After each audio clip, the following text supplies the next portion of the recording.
So if you're just starting out in the world of lacto fermentation, making sauerkraut is a beautiful starting point because it takes two ingredients, cabbage and it needs salt. The way lacto fermentation works is pretty fascinating. So we got this lactic acid bacteria that lives on the outside skins of fruits and vegetables. In our case, it's cabbage, right? One of those is which is lactobacillus. That's bacteria consumes the natural sugars that are in the cabbage. Byproduct of that is lactic acid. Creates this acidic environment that preserves the food and gives sauerkraut, right? That very delicious flavor that's sour, has a little bit of tartness, it's nice and acidic. And the cool thing about sauerkraut is not only does it taste delicious, it's also really great for you. So very good starting point if you're beginning in the fermentation kind of world, right? Because it's the process of making the sauerkraut is really easy and it only takes two ingredients. So we gotta prep the cabbage. I'm gonna go as far as weighing out the cabbage. Not necessary, but I like to be accurate and I like to know that I'm gonna be making something that is gonna be safe to consume. In this recipe, I'm actually gonna put cabbage in there, and I'm gonna put a beet, and I'm gonna put a little bit of cardamom just to kind of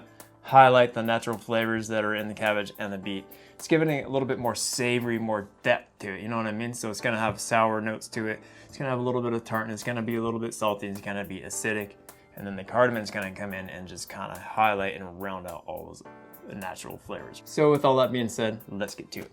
For the recipe, I'm using 1 medium red cabbage, kosher salt, 1 golden beet, and some cardamom. For the beet, all you need to do is use a vegetable peeler and peel off the skin. A box cheese grater works perfectly for shredding the beet. For now, we're going to put all the shredded beet into a bowl. After giving the cabbage a quick rinse under cold running water, I'm removing the outer leaf. I'm going to use that later on in the fermentation process. As far as breaking down the cabbage, I cut the cabbage in half and remove the core first. I find that the core is very tough and the flavor on it isn't very pleasant. So after you cut the core out of the cabbage, cut the half in half. Essentially, this is going to be quartered. As far as cutting the cabbage down into shredded cabbage, I'm using a sharp knife and slicing it very thin. If you want it to be really fine, you could also use the cheese grater trick. I kind of find that after it's fermented, it gets kind of mushy, which is not really my taste. I like to have a little bit of a bite left in my sauerkraut, if that makes sense. Next in the process, I'm grabbing my digital scale, set it to gram, tear the scale, and then add the shredded cabbage and the shredded beet.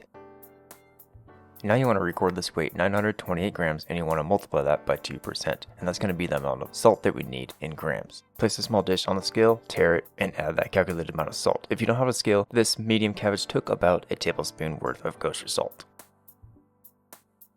Add the salt to the shredded cabbage and the beet, and add the cardamom. After you add the salt to it, I generally mix the cabbage up with the salt and let it sit for about 5 minutes. The salt's going to help extract any kind of liquid. I like using kosher salt for this because that adds a little bit more friction when you're squeezing and grinding the cabbage against the salt. The salt is there to pull out the moisture, which is going to be the brine essentially for this cabbage in order to let it ferment properly, okay? You can see that the water is dripping out of the cabbage as I squeeze it, which is exactly what you want. Now that there's a little bit of liquid squeezed out of the cabbage, go ahead and place it into a big enough mason jar, and don't forget to add all the liquid from the bowl to the jar.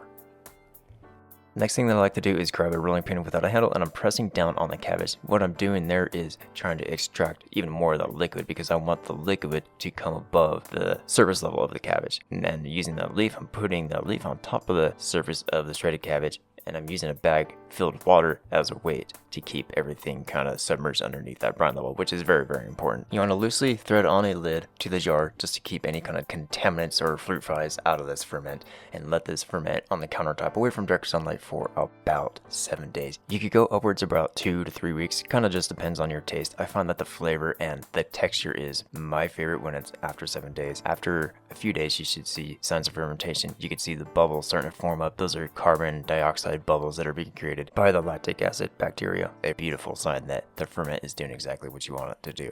And what I'm showing you here is the liquid level. The brine level essentially is over the surface level of the shredded cabbage, which is a beautiful thing too. So that's the natural brine that's being created from the liquid from the beet and the cabbage extracted from the salt. The whole point of this bag was only to keep everything weighed down evenly so that it stays underneath that brine level. It should smell slightly acidic because that lactic acid bacteria had a chance to do what it needed to do, right? It consumed the sugars in the cabbage, created lactic acid. That's why it should smell acidic. It should smell slightly sour. It looks good, man. I mean, the color is nice and deep purple. What I'm doing here is I want to get a sample of this brine because I want to check the pH on it. the lactic acid bacteria is supposed to create lactic acid, and it's supposed to have a pH of 4.6 or lower for it to be able to be safe to consume, if that makes sense. 4.4 pH, dude, that's perfect, man. That's below that 4.6 threshold, which is what I'm looking for. This is gonna be safe to consume. If you don't have a pH meter, then don't worry about it. I kind of just like knowing that the fermentation process actually works, because sometimes weird things happen. You know, something is wrong with the cabbage. I just kind of like double checking that it's gonna be safe to consume, because we're playing with food safety after all, right? Just breaking this down into smaller jars. Keep this in the refrigerator because I want to slow down that fermentation process. The bacteria is still going to be alive and well, right? All those benefits, healthy benefits, are going to still be there. Let's give this a taste, man. I love the color on it. I cut the cabbage up, like I said, because I want to still have some like textural integrity to it, you know, like al dente, if you will. So a little bit of crunch to it. Flavor is very, very nice. So as long as you don't heat this up, because if you heat it up, then it's going to kill all that beneficial bacteria. That the whole point of making sauerkraut, other than it tasting amazing, is to get that health benefit from it, you know what I mean? I like saving these old peanut butter jars because they have a nice wide mouth on them.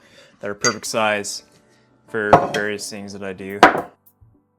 I do a lot of fermentation, so I have a lot of jars, and it's kind of nice to reuse jars when you buy store-bought stuff in them. Jelly jars, peanut butter jars, whatever kind of jars. Pour some of that brine liquid in there. This one had a good amount in it because it was the bottom of the bowl, but you know, that's basically what you want to do right there. It's acidic enough that it's going to stay good for a while, but I generally just like keep it in the refrigerator. The sauerkraut is in fact acidic, so parchment paper has a barrier on the lid. It's not going to eat away at the material that's on the lid, right? Homemade sauerkraut is easy to make, and it's so freaking delicious, dude. So you saw how easy that was to make, right? It'll go delicious on that beer braised bratwurst, just kind of on the side. Make sure you don't cook it, right? Because then you'll kill that beneficial bacteria. So regardless of the fact, whatever you would decide to put it on, or just kind of by itself, on the side, on a plate, on a sandwich, on a burger. So whatever it is that you decide to do with your homemade sauerkraut, you're gonna love it.